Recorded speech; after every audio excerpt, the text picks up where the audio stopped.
4 of the 9 berries on this list were illegal in the United States for almost 100 years.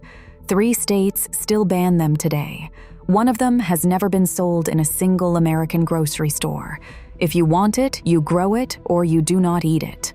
One produces the berry that fills 300 million jars at one store alone, and almost nobody in America has ever grown the plant. One tastes like a blueberry, but grows in the soil that would kill every blueberry bush you own.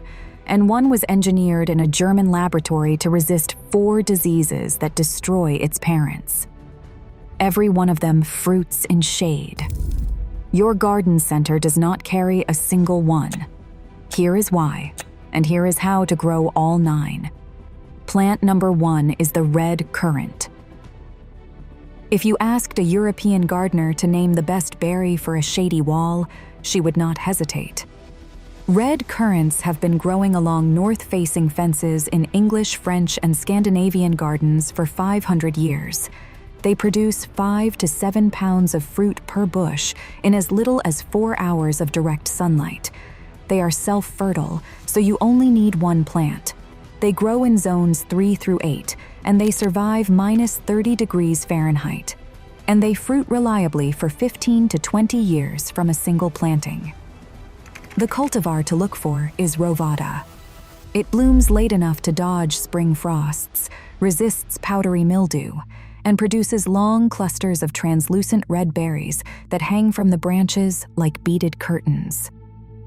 Run your fingers down a ripe cluster, and each berry pops off clean, cool to the touch, even on a warm afternoon. Plant it against the north side of your garage, the wall where moss has been winning for a decade. That wall just became productive. Here is something most Americans do not know.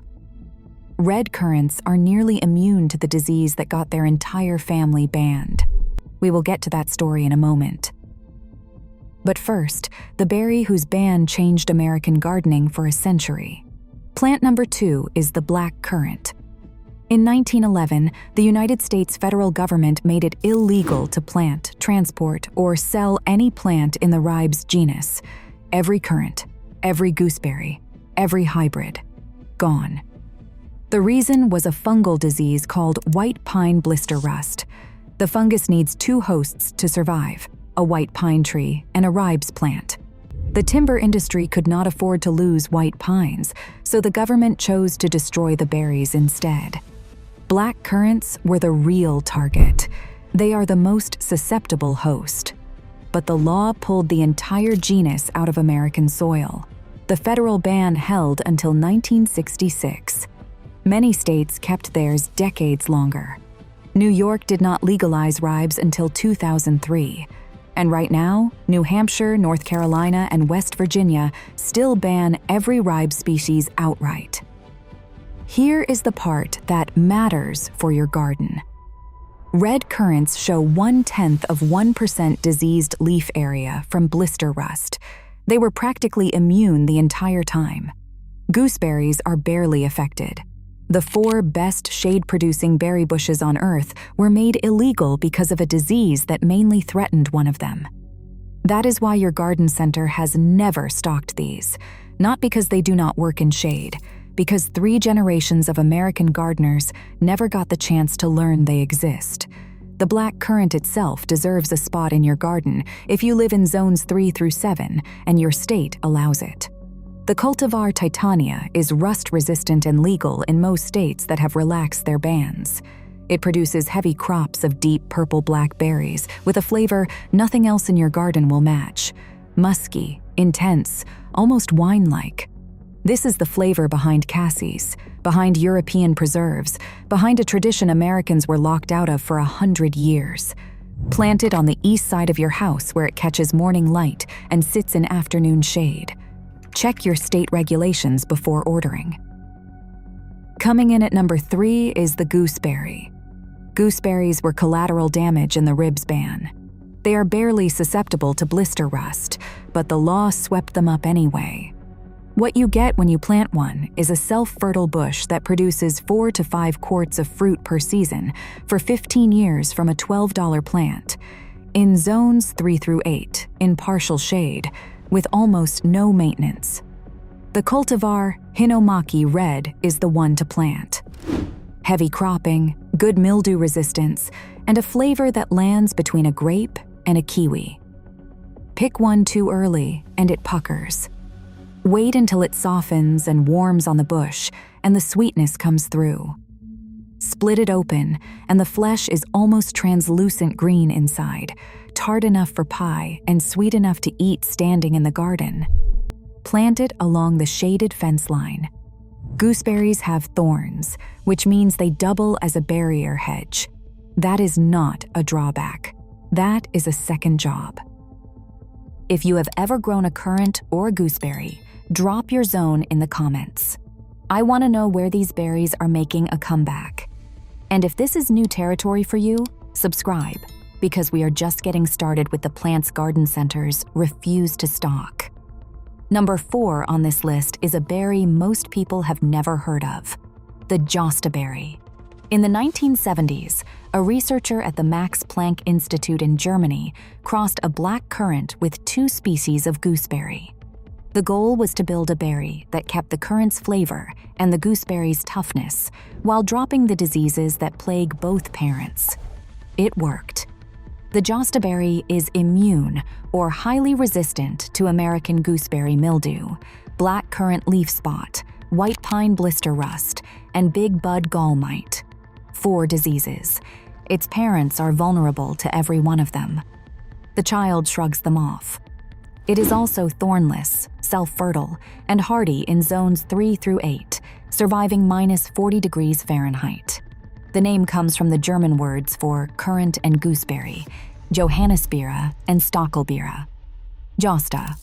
Growers report that it produces reasonable crops in as little as 4 hours of direct sunlight. Give it the back fence where the canopy overhead filters the light to dappled patches. It will grow 5 to 7 feet tall and wide, so plan accordingly. The berries ripen from green to black and taste like a sweet gooseberry with a whisper of black currant behind it. Jostaberries are still hard to find. Stark Brothers carries them. Expect to pay $18 to $30 per plant. Worth it for a bush that produces for decades and has never needed a fungicide. That brings us to plant number 5, and it is nothing like the last 4. The alpine strawberry. Forget everything you know about growing strawberries. The supermarket kind needs 8 hours of blazing sun and constant fussing. The alpine strawberry is a woodland plant. Its other common name is the woodland strawberry. It grows wild on European forest floors. It thrives in shade. The cultivar Alexandria forms tidy 6-inch mounds with no runners. Hardy in zones 5 through 9, it produces from spring through fall, not in one overwhelming flush, but in a steady stream of tiny berries the size of your thumbnail. Pick one worm from the plant, and the fragrance hits your fingers before the flavor hits your tongue. It tastes like summer concentrate. Pineapple, berry, and something floral you cannot quite name. Plant it along the shaded path you walk every morning, under the roses, in a pot on the north-facing patio, anywhere you pass daily, because you will graze. You can even start it from a $2 seed packet, which is unusual for a fruit. Here is the honest part. You will never fill a pie plate. The berries are tiny. This is a grazing plant, not a harvest crop, but the flavor per square inch is unmatched by anything else in your garden. Now, the berry you cannot buy. Plant number 6 is the black raspberry. Black raspberries grow wild across the eastern United States, in forest openings, along power line corridors, at the edges of oak woods where the canopy breaks just enough. Hardy in zones 4 through 8, they are native to the places in your yard where cultivated berries fail. Partial shade, moist, organic soil, the spots you have been calling problem areas.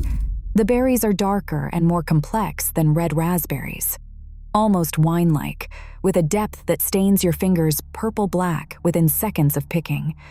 And they are so fragile they start breaking down within hours of harvest. No commercial grower can get them to a store shelf intact. That is why you have never seen them for sale. If you want black raspberries, you grow them. The cultivar jewel is widely available from specialty nurseries for $8 to $15. Plant it under the big trees at the edge of your yard, the woodland border where lawn gave up and ground ivy moved in. Black raspberries belong there. They are also one of the few fruiting plants that tolerate black walnut toxicity, which means the spot under your walnut tree just got useful. Caveat: they have thorns, and the arching canes will root at the tips wherever they touch ground. Prune the spent canes after fruiting each year, or they will colonize. Every berry so far thrives in acid or neutral soil, but if your soil runs alkaline, the next one is the reason you kept watching. Plant number 7 is the serviceberry. You might know it as Juneberry or Saskatoon. If you have ever tried to grow blueberries and failed because your soil is not acidic enough, this is the plant you have been looking for. Serviceberries taste remarkably similar, a sweet berry flavor with a nuttier, almost almond-like finish. But they grow in a wide range of soils and pH levels that would turn a blueberry bush yellow within a season. The United States Forest Service classifies serviceberry as a shade-tolerant understory tree. It grows natively in the shadows of larger hardwoods across North America.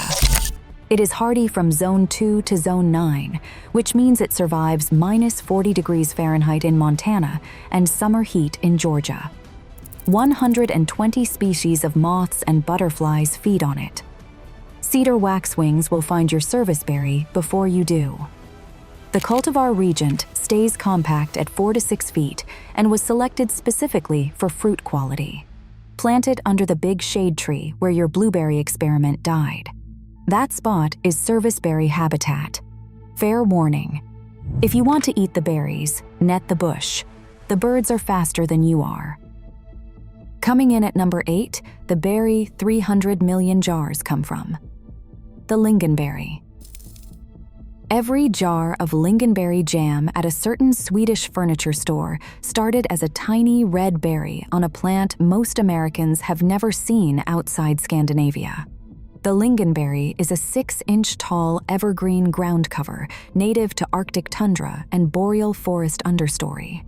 It grows beneath conifers in conditions that would starve most fruiting plants, hardy in zones 2 through 7. The berries are tart, similar to cranberry, and they do something almost no other fruit does. They hang on the plant through winter. Pick them after the snow melts, and they are sweeter than they were in September. The cultivar corale produces the largest berries. Plant it as an evergreen carpet under your blueberry bushes because it needs the same acidic soil. Or tuck it into a shaded rock garden along a path under pines, anywhere you want a living ground cover studded with red berries that lasts 12 months. An honest caveat: lingonberries need acidic soil with a pH below 6. They are slow to establish, and most cultivars need a second variety nearby for pollination. This is not a casual plant. But for northern gardeners in zones 2 through 6 with cool summers and acid soil, it is the most productive ground cover you will ever grow. That brings us to the last berry, and this is the most honest thing I will say in this video. Plant number 9 is the elderberry. Elderberry tolerates partial shade. Hardy in zones 3 through 9, it grows wild at woodland edges, in hedgerows, along ditches. But every university extension source I checked says the same thing. For fruit production, elderberry wants full sun. In deep shade, expect beautiful foliage and flowers, but a reduced harvest. So why is it on this list? 2 reasons. First, the ornamental varieties with dark purple foliage, black lace and black beauty, actually hold their color better with some afternoon shade. In full sun, the leaves can fade toward green. Second, even in partial shade, the flower clusters are spectacular. Flat white umbels the size of dinner plates fill the air with a sweet, musky perfume in June. Those flowers make elderflower cordial, and they do not need full sun to bloom. The cultivar York produces the heaviest fruit if you can give it morning sun. Plant at least 2 different varieties within 60 feet for pollination. Put them along the back of the garden as a screen or hedge. They grow fast, 8 to 12 feet, and fill in within 2 seasons. But know what you are getting. Of the 9 berries on this list, this is the one that would rather be in the sun. Here is what you just built. That fence line on the north side of your property, the one you have been walking past for years. Red currants against the fence. A gooseberry at the corner where morning light reaches. Alpine strawberries along the path. A serviceberry overhead for June berries and October fire. And a carpet of lingonberry underneath it all, green through winter, studded with red by fall. 9 berries, 1 shaded corner. More fruit than most full sun gardens produce in a season. If you have a shady spot you have been ignoring, drop a comment and tell me what grows there now. And if you want more videos about the plants your garden center does not carry, subscribe. I will keep finding them.